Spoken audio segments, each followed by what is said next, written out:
나모 다사 바가와또 아라하또 삼마 삼부다사. 나모 다사 바가와또 아라하또 삼마 삼부다사. 나모 다사 바가와또 아라하또 삼마 삼부다사. 자애로운 세존이시며 아라한이시며 바른 깨달음을 성취하신 부처님께 귀의합니다. 붓당 사라낭 가차미, 담망 사라낭 가차미, 상강 사라낭 가차. 귀불양족전, 귀의법이욕전, 귀승 중중전. 거룩하신 부처님께 귀의합니다. 거룩하신 가르침에 귀의합니다. 거룩하신 승보님께 귀의합니다. 세계 불교를 가다 이 시간에는 미얀마 불교를 소개하는 시간이 되겠습니다.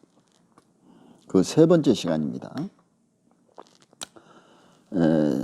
이제 지난 시간에 이어서 그 마하시 수도원 이야기를 이제 계속해 보겠습니다. 하루는 그 같이 있던 스리랑카 출신 그 노 비구가 갑자기 미얀마를 간다는 것이었습니다.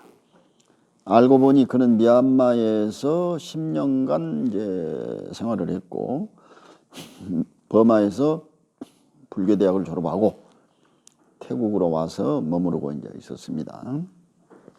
그런데 버마로 가는 이유는 스리랑카에서 온 윗바사나 명상을 하는 비구를 안내하고 이제 통역을 하기 위해서 이제 같이 미얀마로 이제 간다고 그랬습니다. 그 후 나는 스리랑카 인도를 경유해서 영국에서 유학을 마치고 이제 미얀마에도 가보고 상자부 불교의 역사를 이제 체계적으로 공부한 다음 모든 의문과 궁금증이 이제 풀려버렸지만 그때만 해도 도대체 그 감을 잡지를 못했었습니다. 왜 이런 이야기를 하냐 하면은 백문이 불여일견이라는 말입니다.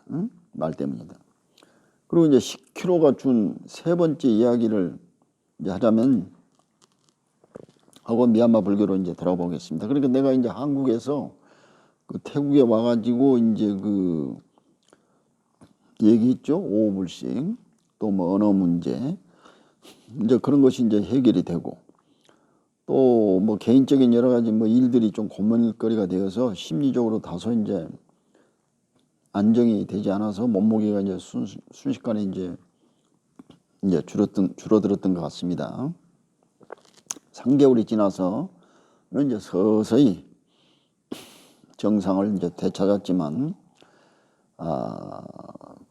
수행이란 것은 결코 이제 낭만적인 삶이 아니라 이제 고행이라는 것을 이제 뼈저리게 느꼈던 그런 시절이었습니다. 미얀마 불교가 왜 상자부의 적통 종가인가 하는 것은 이제 전 회에서도 언급했듯이 현대 미얀마 불교는 인도와 실론의 원형 불교인 승가 공동체 전통을 가장 잘 보존하면서 이제 실제로 운영하고 있기 때문입니다. 무슨 말이냐면은 스리랑카, 뭐 태국, 미얀마, 캄보디아, 라오스는 승원 중심주의예요. 승원. 절에서 모두 비구들이 함께 삽니다. 함께. 그 중에서도 미얀마는 아주 승가 공동체 생활이나 승가 교육에 대해서는 철저했죠. 그러니까 그 인도와 실론의 원형 불교인 승가 공동체 전통을 잘 보존하고 있다. 이런 말씀을 이제 드리고 싶고 또 그 승가 교육에 대해서도 지난 회에 이제 소개를 했습니다만은 여기서는 그 제가불자들의 신앙생활에 대해서 좀 말씀을 드려볼까 합니다. 미얀마는 불교 강국이다 보니까 어느 집안이든지 직계 가족이나 친척 가운데 출가한 그 비구가 있고 또 여성격인 띨라신 비구니하고도 이제 연결이 됩니다. 그러니까 뭐 어지간한 집에서는 다 그 비구나 이제 띨라신이 있다는 얘기지 말하자면 그만큼 미얀마 불자들은 승가와 친숙합니다. 대개 미얀마 불자들은 세 그룹으로 이제 범주가 정해지는데 첫째는 평범한 불자들입니다. 아침마다 이제 비구나 사미승에게 공양을 올리는 것을 공덕과 미덕으로 여기는 보통 그 사람들로서의 이제 불자. 그야말로 뭐 어떤 그 말하자면은 일반 그냥 그 불자. 두 번째는 이제 공부하는 제가 불자. 명상 수행을 하든지 아니면 교학 공부를 하는 이제 학구파 불자들이죠. 그러니까 명상 수행하는 불자들이 이제 월등하게 많아요. 미얀마는 가보면. 이들은 명상을 전문으로 하는 사원에 들어가서 3개월, 6개월, 1년, 3년 단위로 그 명상 수행을 합니다. 일반 불자가. 또 출가 비구나 띨라신이 아닌 제가 불자로서 10개 정도를 지키면서 사원에서 공동체 생활을 하는 것입니다. 그러니까 비구도 아니고 이제 그 준 비구니인 띨라신도 아니지만은 10개 정도를 지키면서 그 절에 들어가서 이제 명상 수행을 한다는 얘기예요. 미얀마 전국의 산지에 있는 명상센터를 이용해서 수시로 이용하기도 합니다. 학구파들은 또 유명한 그 삼장법사 밑에 가서 아비달마를 체계적으로 보면 아비달마 구사론, 불교 심리 철학이죠. 세 번째는 이제 많지는 않지만 현실 참여형 불자들이 현실 참여. 버마의 민주화 운동에도 이제 적극적으로 참여하는 그룹이죠. 뭐 지금이야 사정이 많이 달라졌지만 얼마 전까지만 해도 미얀마에서는 한동안 물밑에서 민주화 운동이 끊임없이 이제 전개되고 있었고 이 민주화 운동은 일부 운동권 비구와 제가 불자들이 이제 참여하고 있었습니다. 물론 친군사 정부적인 비구들도 많지만 민주화를 위한 참여형 비구들 또한 상당하고 제가 불자들도 비구들과 함께 민주화를 위해서 뛰고 있었습니다. 사원에 가면은 비구처럼 가사를 읽고 또 비구들의 일상을 감시하는 정보요원들이 있을 정도고 명상센터에도 이제 파견되기도 했습니다. 하지만 명상 수행에 전혀 방해되는 행위는 하지 않기 때문에 문제는 되진 않았는데 뭐 현재는 철수한 것으로 이제 알려지고 있습니다만 나는 어쨌든 1990년에 11월 19일을 잊을 수가 없어요. 1990년 11월 19일 방콕 돈무안 공항을 출발해 가지고 지금은 양곤이지만 그때는 랭군이라고 그랬거든. 가다가 버마 민주화 운동 그룹인 반체제 회원들이 그 시한폭탄을 들고 이제 공중 납치한 타이 항공기에 이제 탑승했다가 인도 콜카타로 강제로 끌려간 경험이 이제 있습니다. 제가 하이제킹을 당했다는 얘기죠. 지금은 지나간 추억이 되었지만 그때 참 그 순간에는 죽는 줄 알았습니다. 미얀마는 항상 가보고 싶은 이제 불교 국가입니다. 최근 미얀마 정국은 비폭력 민주화 운동 지도자로서 미얀마 최대 야당인 민족민주동맹의 당수인 아웅산 수치가 이제 이끌다가 지금은 군사 쿠데타로 이제 실각했습니다만은 독실한 불교 신자이며 그 말하자면 라프 또상과 사하로프상 노벨 평화상을 이제 수상한 바 있죠. 2010년까지 미얀마 군사 정권에 의해 가택연금 처분을 이제 받았고 선거에서 이제 승리. 사실상 예무부 장관으로서 이제 실권자 역할을 하고 있다가 또 최근에 이제 쿠데타에 지금 직면해 가지고 지금 뭐 연금 상태인 걸로 이제 알고 있습니다만 어쨌든 이제 우리는 또 1984, 1984년 그다음에 애니멀 팜, 동물농장의 영국 작가 조지 오웰을 이제 기억합니다. 조지 오웰은 1920년대 버마에서 그 경찰로 근무했어요. 경찰. 브리티시 정부에. 버마가 그때 식민이니까. 이 경험을 바탕으로 1934년 버마의 나날, 버미스 데이지라고 그러죠. 발표했고 그 버마어를 익혔으며 불교에 대해서는 뭐 상식이 좀 부족했고 이 작품에서 다소 이제 부정적인 묘사도 있으나 버마의 불교 사원과 비구들이 간간히 이제 배경이 되고 있습니다. 하지만 동양학 열풍과 함께 상당수의 서구 학자들은 버마 불교에 대해서 연구서를 발간했으며 현대에 와서는 많은 서구의 정신 심리치료 의사들이 영상수련을 경험하고 있으며 세계 각국에서 다양한 사람들이 영상수행을 위해서 미얀마를 찾고 있습니다. 미얀마 연방공화국은 다민족 국가라고 그랬죠. 물론 버마족이 이제 다수이긴 합니다만은 전 인구의 70%가 버마족이에요. 70%가. 또 태국하고 가까운 샨족이 한 10%, 뭐 카렌족이 7%, 또 라카인족이 한 4%, 중국인 2%, 인도인 2%, 몬족 2%가 이제 로 구성되어 있습니다. 버마족은 거의가 이제 불교도들이고 샨족도 이제 불교도죠.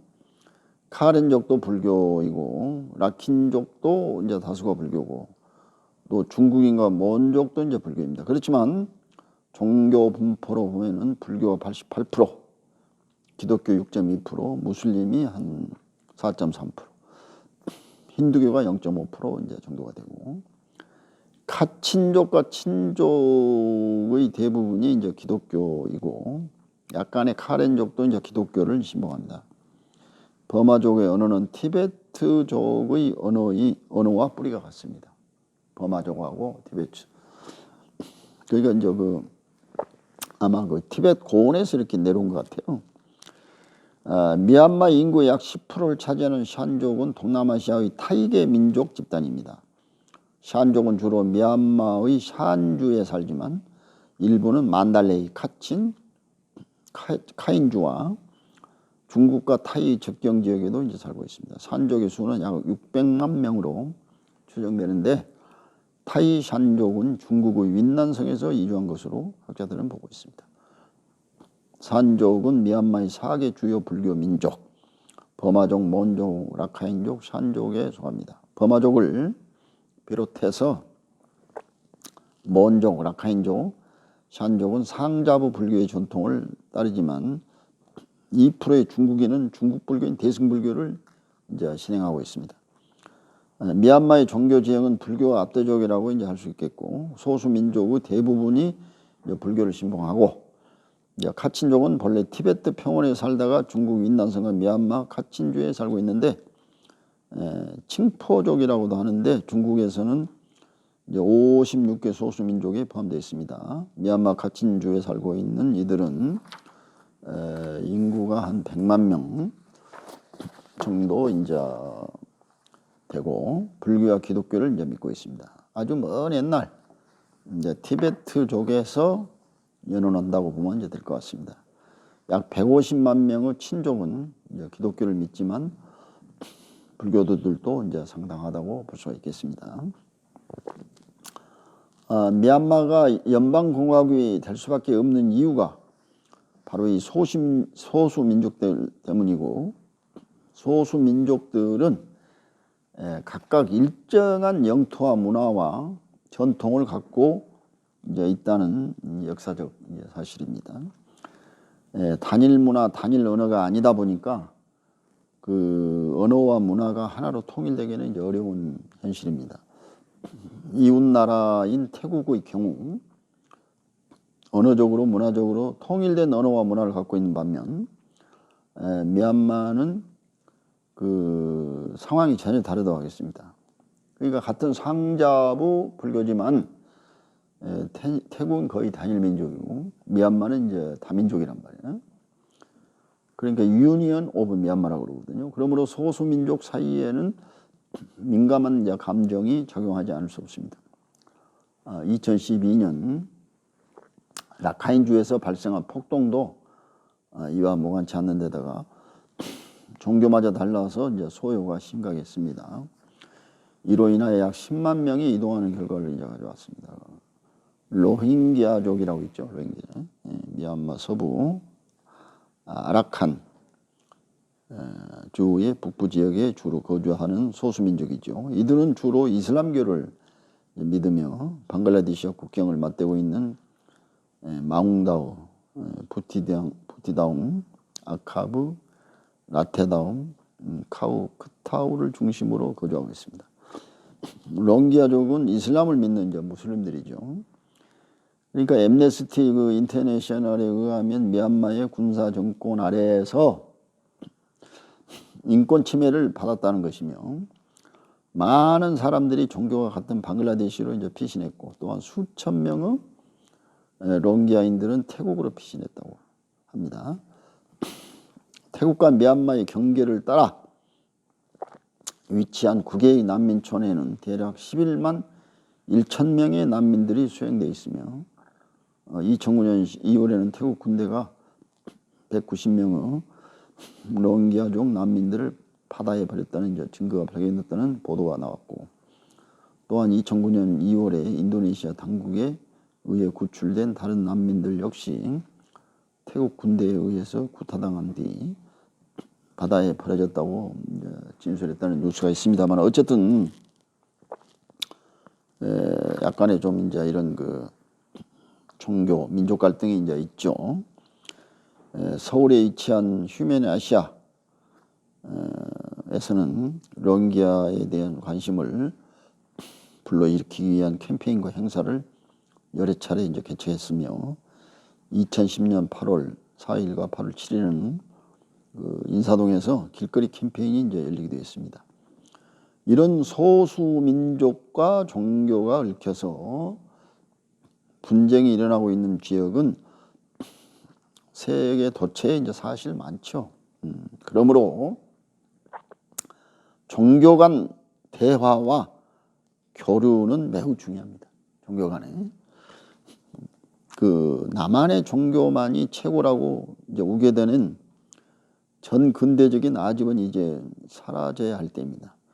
그 자신의 종교가 오직 진리에 입각했다고 할지라도 어떤 종교적 도마에 또 집착돼 가지고 독선에 의한 행포는 그 있을 수 없는 사상의 폭거입니다. 함께 더불어서 같이 공존해야 되는데 그 종교 다원주의라는 것이 있잖아요. 그러니까 각 종교 간의 어떤 이제 갈등이 심각한 문제가 되거든요. 그러니까 서로의 종교를 그 존중해주고 이해하면서 공존하는 그런 그 이제 지혜가 필요하죠. 그러니까 우리나라도 보면은 고구려 신라 백제 삼국 통일 이후 고려시대 뭐 불교가 국교나 다름없지 않았습니까? 한 1700년 역사죠. 또 문화재가 좀 많죠. 전부 거의 불교 문화재가 뭐 60-70% 됩니다. 얼마 전에 그 사찰에서 문화재 그 관람료를 받는다고 그래가지고 하나의 그 좀 쟁점이 되어서 승려 대회를 하고 그랬는데 이것은 그 모든 그 종교를 초월해서 불교 문화재는 국가 문화재거든요. 그렇기 때문에 국가에서 그 문화재 관리나 또는 그 보호를 위해서 어떤 그 예산을 지원을 해주면 모르지만 충분하지 않는 그런 상황에서는 그 관리를 위해서는 그 어쩔 수 없는 거예요. 관람료를 안 받을 수가 없잖아요. 그것을 뭐 봉이 김선달이 식으로 얘기를 해버리니까 스님들이 이제 열을 받은 겁니다. 그래서 이제 승려대회를 이제 하고 그랬는데 뭐 어쨌든 하고 싶은 얘기는 불교 문화재는 우리 불교뿐만이 아니고 종교를 초월해서 우리 국가, 우리 한민족, 우리 국민의 문화재다. 그런 의미에서 정부에서 당연히 또 보호하고 어떤 예산을 지원해 줘야 할 의무가 있다. 이렇게 보는 거고, 또 저것은 이제 사찰 문화재이기 때문에 우리 종교하고는 아무 관계 없다. 모르겠다. 받아서는 안 된다. 뭐 이런 식이 돼버린다면은 이거는 안 되죠. 응? 한동안 불교가 이제 쭉 국교의 지위를 누려왔었고, 또 우리 민족의 피와 살이 되는 그런 정신적 자양분이 되어 왔지 않습니까? 그 결과로서 어떤 문화재인데 그것을 그렇게 무시해버린다면은 안 되는 얘기죠. 그렇기 때문에 불교 문화재에 대한 관리와 보호는 정부 차원에서 어떤 지원을 해줘야 된다. 자, 이런 말씀을 드리면서 미얀마 불교를 이제 세 번째 강의, 자, 여기까지 하겠습니다.